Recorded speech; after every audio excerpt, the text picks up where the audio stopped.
Trending ang isang contestant noong August 7 sa isang palaro ng Eat Bulaga na tila nawala sa sarili sa kalagitnaan ng palaro at on-live television.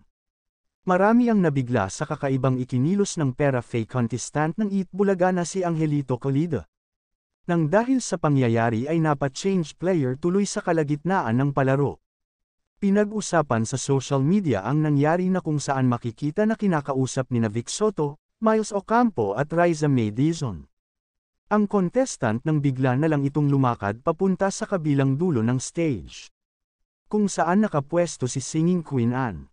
Tila ang mga host ay nabigla sa naging galaw ni Angelito. At makikitang ilang beses pa silang tumingin sa production at sumenyas na tila may mali sa kinikilos ng contestant.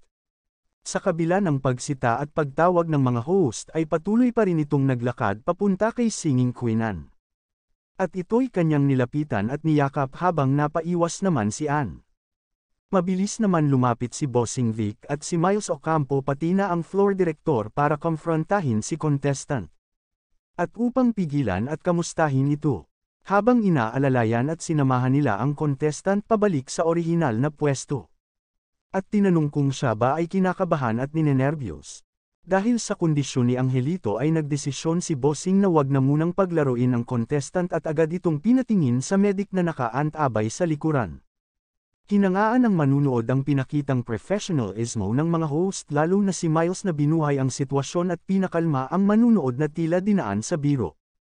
Kumalat naman ang sabi-sabi tungkol sa nasabing contestant at ang ilan ay nagsabing maaaring sobrang kabado kaya di na alam ginagawa ni Kuya Angelito.